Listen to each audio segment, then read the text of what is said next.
Aloha, I'm Chef Mark Noguchi, but you can call me Gooch.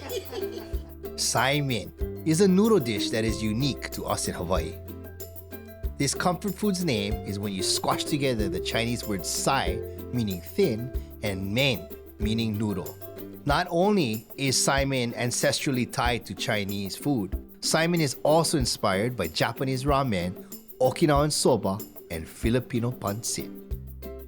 Today, a great bowl of saimin still has all the basics: char siu or spam, green onion, and egg.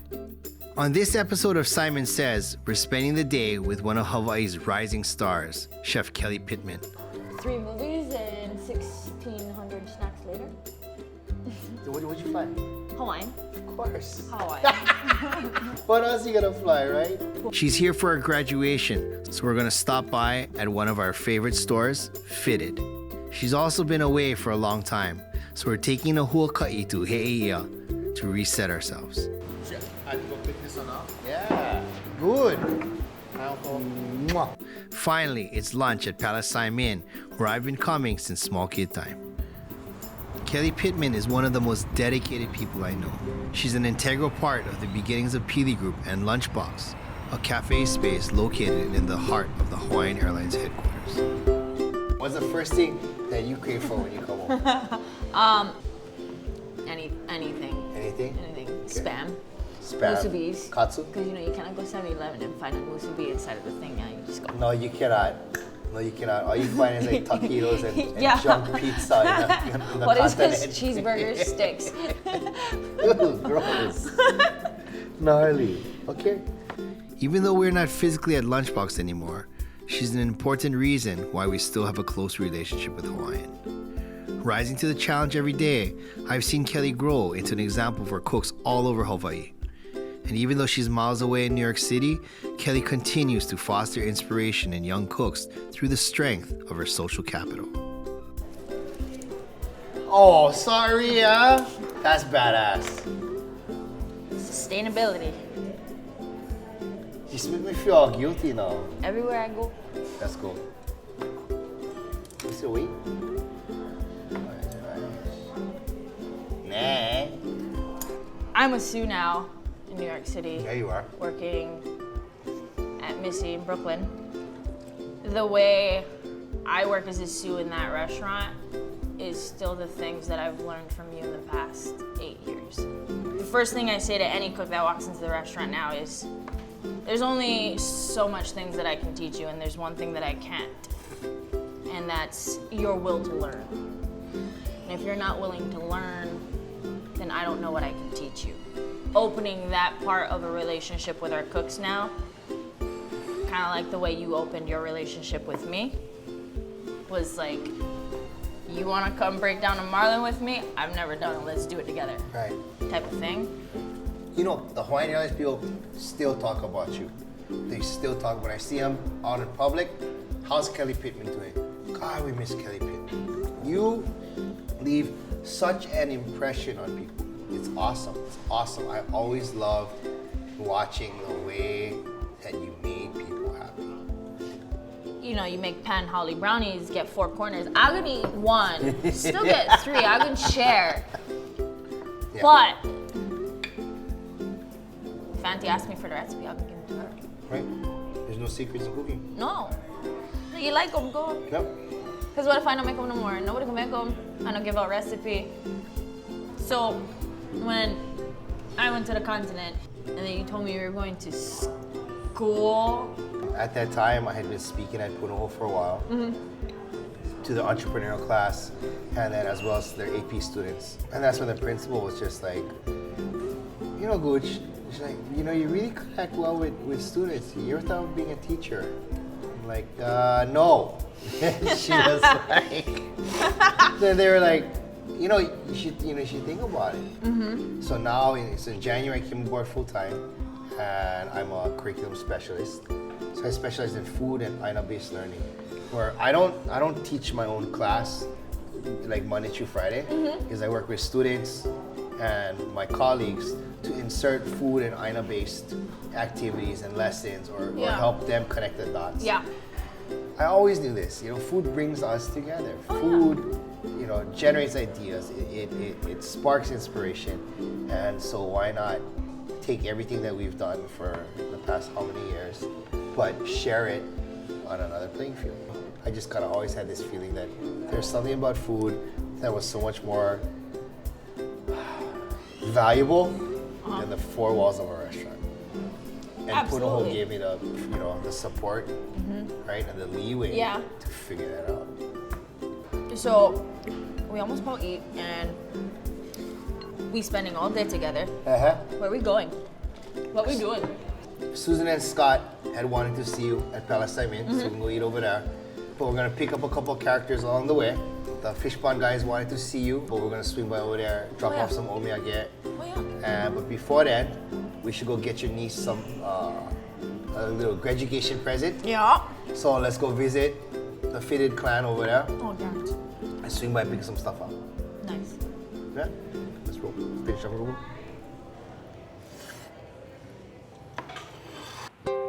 When you gotta get some fresh gear here in Hawaii, there's only one spot, Fitted. And it just so happens that owner Keola Raposo happens to be a dear friend.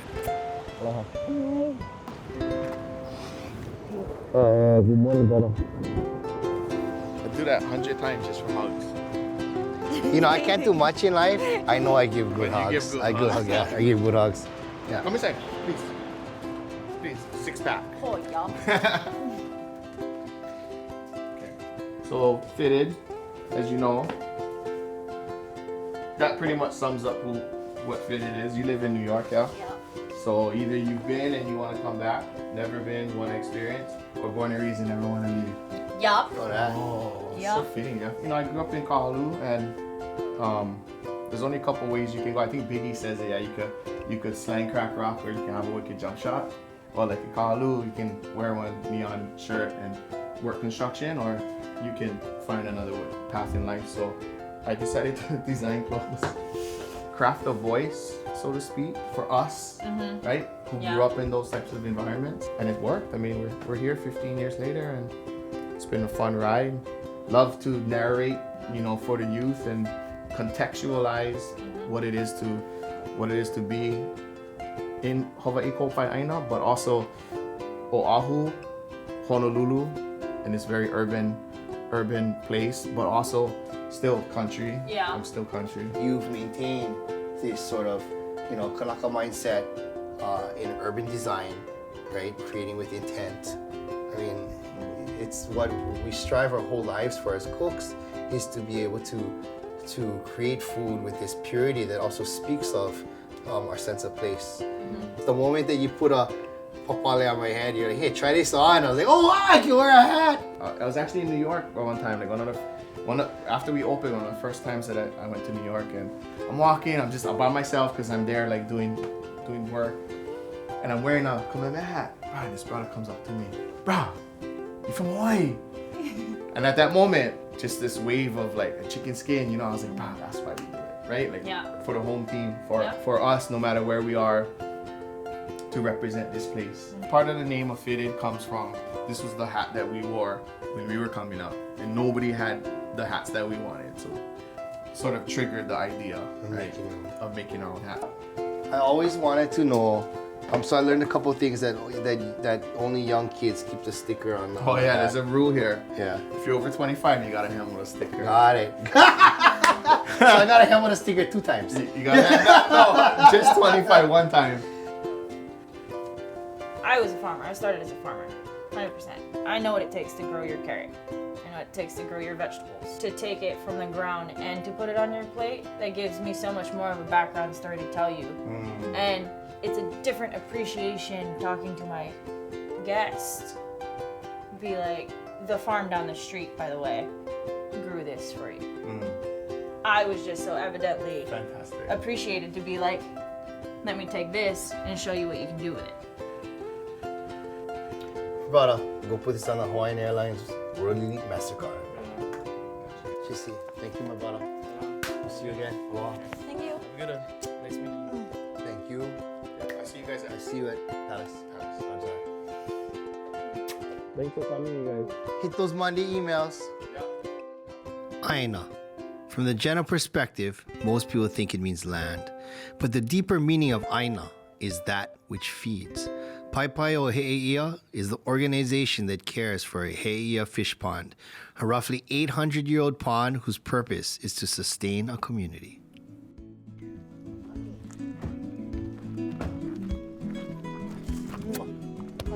Good. Overcast today. And long time no see. Oh. Oh, he always comes bearing gifts. Oh. So this is from the Olukai fam. Yeah. Which one were you? I'm a size 8. White. White. I don't know. Yes, Okay. white. Take your pick this one. And then the rest is for everybody. Shoot. Hello. Yeah, thank you. You get a little bit of time so we can reroute her. Let's go for a walk. When was the last time? Calibrate. Yeah, recalibrate, thank you. Cool. Yeah, I mean the last time you were here, it was Panikapuka, right? That was 2015. Yeah. That was December Oh. 12th, 2015. Let's go through Far it. back. Yeah. About 4 shades ago. Yeah, maybe 12, but That Four was shades the of that was brown. the day to be here though.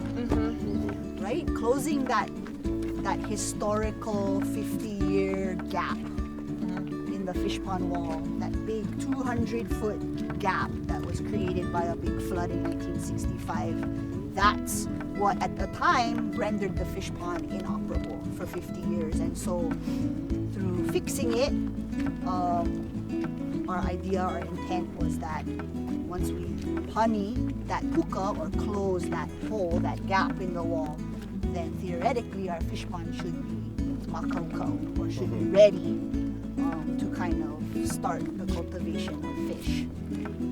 So we named it Panikapuka because, you know, in all of the immersion schools, Hawaiian language immersion schools, you often hear teachers say, hey, Panikapuka, which means shut the door. Yeah, so we thought it would be catchy and something that at least our Hawaiian language speakers could understand easily. Why we need key nets? Get up. Yeah, and you see the clarity of the water is kind of murky. yeah. That's normal for an outgoing tide. On a rising tide though, that's when you get like the full-on aquarium view at the makaha, at the gate, fish pond gate. You see the water will start to clear up and then you'll see all of the large fish that are kind of cruising in the pond come to the gate. The intricacies of a fish pond are really quite different from what you would expect to find or find out on the reef. The behaviors are different. Yeah. So it's kind of fun learning those kinds of intricacies. You know, with the double gate system, I don't know if it was Derek Moore, somebody was talking about a double gate system was brought from the Chinese. Traditionally, there would have been just one gate and it would have been contained within the fish pond wall itself. But this kind of innovation of extending the gate into the pond and sometimes on the outside of the pond is a function of taking fish to market. Yeah, because you can harvest more fish if you have a larger area to harvest the fish in. So kind of coincided with the turn of the century, 1900s. A lot of our Asian relatives brought this technology or introduced this technology to our Hawaiian fish ponds to allow for an increase in harvest. I'm Pake, so I can say that. Roger that. I'm part Chinese. Another great Chinese innovation is the wonton. And when I get Saimin, I always gotta get wonton with it. The wonton, the ultimate art of frugality. Almost every culture has some sort of a stuffed dumpling or a stuffed pasta or a stuffed noodle. The Italians, they had ravioli, Koreans had mandu, and Japanese have gyoza. And the Chinese, well, the Chinese have wonton. Palace Saimin is owned and operated by the Arakaki Nakagawa family, and every morning of every day, Grandma Setsuko still comes in and makes every single wonton by hand.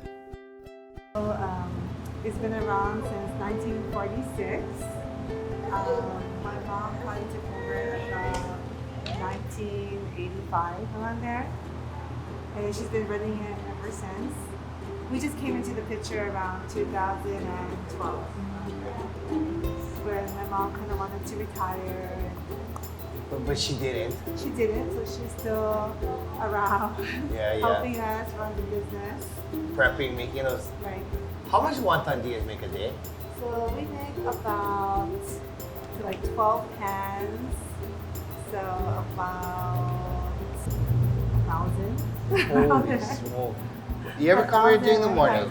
And she sits in the corner and she's super nice and she just sit there, talk to you, just say, Obachang, ohayo, ohayo. And then and she just bangs them out methodically. Yeah, it's pretty awesome. Comes in and then goes home. Yeah. Well, we will definitely partake in wonton meat today. Yeah. Is this mine, the small one with the extra? Yes, have that. Oh. I have the extra here. Okay. I have my favorite.